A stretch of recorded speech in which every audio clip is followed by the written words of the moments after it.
Welcome back to this video. I'm Juliana. I'm Deja. And today we'll be showing you the properties of water lab.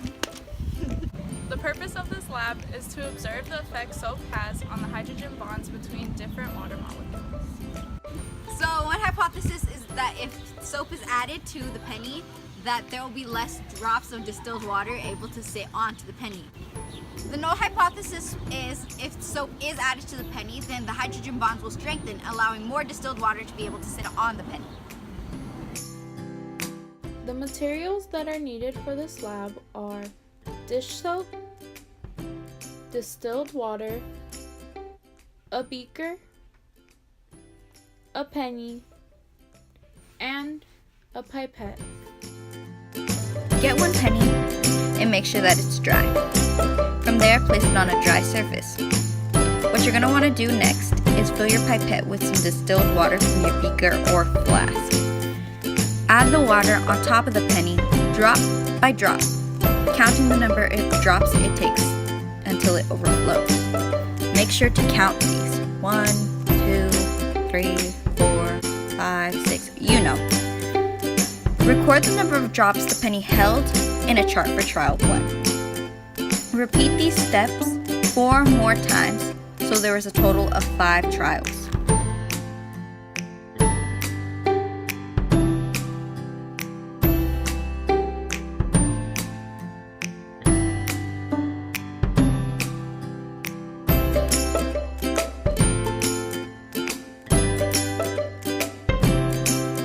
After the 5 trials with only distilled water, get the penny and spread a thin layer of dish soap on the penny.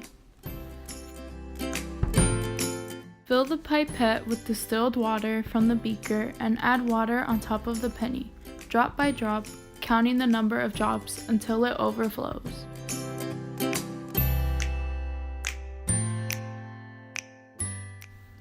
Record the number of drops the penny held in the chart for trial 1. And repeat these steps 4 more times so there's a total of 5 trials. To find the mean and standard deviation, there's really an easy way to do this, using Excel. So using Excel, you're going to want to put in all the data that you got from your 5 trials. You're going to want to separate them between with soap and without. So go to the cell where you want to put the average and head to the function icon. From there you will find a little thing that will say average, and you just select the cells that you want, and the computer will do all the work, and there's your average. You're going to repeat the same steps for the one with soap. Again, getting the average for the ones with soap. For standard deviation, you will go through the same process, just a little bit different. Once you get there, find the function that reads standard deviation. Click that, and there's your standard deviation. Of course, you'll want to get these down to just the 2 behind the decimal point. So head over to Format Cells, which is after you right click. From there, you will go to where it says number and just put in the number 2. And then you repeat this step, and that's that. To get the standard deviation plus minus 1, it's a simple equation. You're going to want to do your mean plus your standard deviation. This will get you your standard deviation plus 1.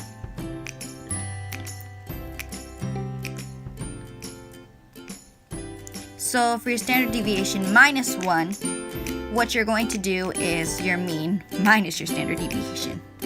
Pretty self-explanatory. You do the math out, and there's your standard deviation plus minus 1.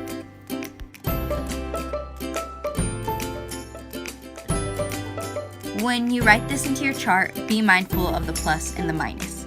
First, you will write down what you added up and put a slash or a comma, and then you will put in what you subtracted.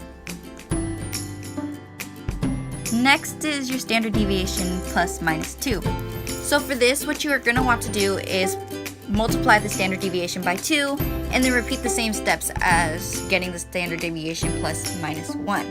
You're gonna take your mean and add it to your standard deviation, and that will be your addition part, and then you're going to take the standard deviation times 2 and subtract that from your mean, and that's your subtraction part. And to write this in again on your chart, you're gonna want to be mindful again of the plus and the minus, making sure to put those in order.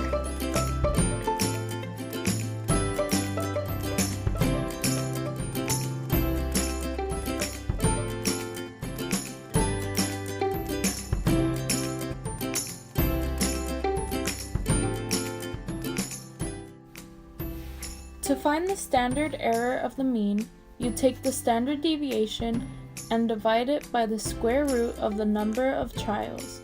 So in this case, you would have 7.09 divided by the square root of 5. So the standard error of the mean would equal 3.17. Then you would do the same calculation for the other set of data and get 1.3 over the square root of 5. And the standard error would equal 0.58.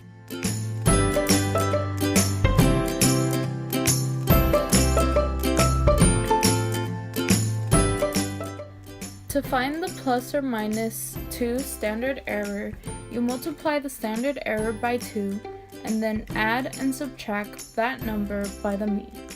So you would take 29.8 and add 6.34.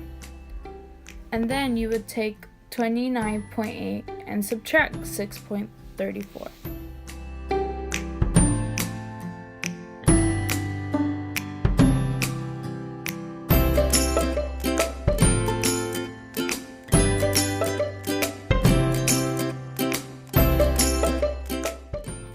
Then you would do the same with the data you collected from the trials with the distilled water and soap.